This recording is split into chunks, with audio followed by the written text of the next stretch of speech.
there's nothing more important than trying to contain the problem of global warming. And to do that, we cannot afford not to pay attention to agriculture. If we want to just achieve a fairly conservative objective in this sector, which is to stop this sector adding more by the middle of the century, then we have to take quite radical steps, because the natural dynamic is that as populations get richer, they almost universally consume more animal products. In the global context at the moment, this argument really, in a way, focuses on China, because China is the biggest increaser in meat consumption. You know, it's doubling every 10 years. The population of pigs and chickens in China is doubling every 10 years. These are monogastric animals.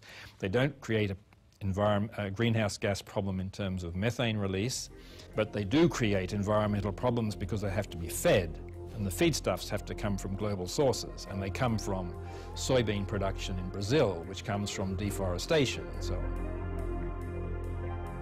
If the rich countries keep on consuming at their high level, and countries like China come up to our high level, then the situation will be much worse, and that will make it very much more difficult to achieve global warming targets overall. So it's rather strange that most governments only focus on quick fixes, like taxes on gas guzzlers. Certainly when you realize that research shows that in a year, a cow in the Netherlands will produce just as many greenhouse gas emissions as a car that drives 70,000 kilometers. 70,000 kilometers. This means driving around the globe more than 1.5 times. In a medium-sized car, I should add. The image we get to see of global warming is always so one-sided. We only get to see factory chimneys and traffic jams. Where are the public information campaigns about the relationship between carbon emissions and eating meat? I certainly haven't seen them yet in the Netherlands, despite the fact that we slaughter 500 million animals here each year. Animals, however, discover exactly what factory farming is very early on in their lives. Piglets, for example, are castrated without anesthetic. Their tails are docked, they are forced to live in dark concrete stalls, and usually only see daylight when they are taken to slaughter. It's not much different for other factory-farmed animals. Take laying hens, for example. They are crammed into battery cages, and their beaks are trimmed to stop them from pecking one another. Since 2006, I have represented the Party for the Animals in the Dutch Parliament, and I strive to put an end to these kind of practices. But my work doesn't just stop at animal welfare. It's only recently that the Dutch Environmental Agency has sounded the alarm at the speed at which we are exhausting the earth and its resources. The Netherlands uses 4 times its own surface area to produce what we consume. Think of it like a buffet. We are heaping up our plates with enough food to feed 4 people, which means that there will be not enough left for those at the back of the queue.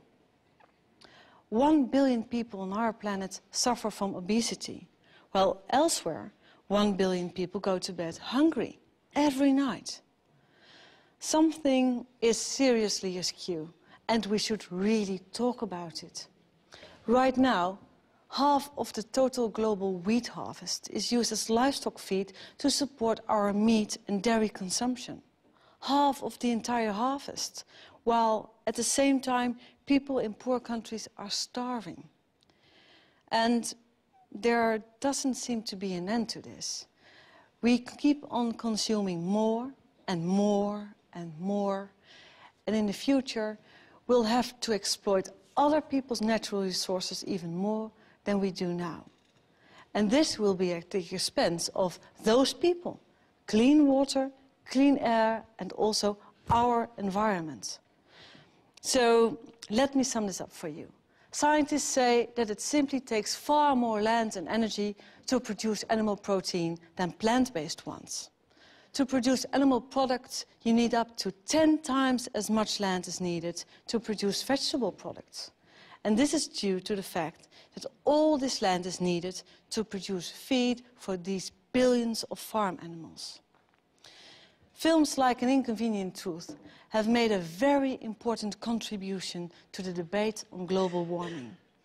Yet the only cow that I saw on screen symbolized little else picture-perfect youth in Tennessee. In the whole Inconvenient Truth, not a single word was said about livestock farming or the impact of this polluting industry. Dr. Steinfeld, how is it possible that livestock doesn't play a role in the discussion about global warming? Well, I think that the fact is that in the climate change discussion, much of the focus is on carbon dioxide. And the carbon dioxide emissions, if you look at the livestock sector, only make up about 1/3 of the total greenhouse gas emissions. Nitrous oxides and methane don't come very strongly into the debate, but they are much more potent in terms of greenhouse gases than carbon dioxide, and they need to be factored in. But Al Gore didn't say one single word about the livestock industry in his documentary. What do you think? Didn't you miss the aspect as well? It is certainly missing. The entire aspect of food is missing. And I think everyone needs to know that food and agriculture contributes to climate change and has environmental impact. And one needs to make choices if one wants to be environmentally friendly that are in line with the environmental impact of producing various types of food. Well, I think he should have said something about it. Have you ever tried to convince him? Well, I'm not someone who knows Al Gore personally. I think that at my level, publishing results and talking at conferences and talking to the media, such as in this case, is all I can do. Well, thank you. He doesn't know it either. So I went to the United States to find an answer to this question. Unfortunately, Al Gore was busy, but I did manage to speak to some other people who had quite a bit to say on the subject.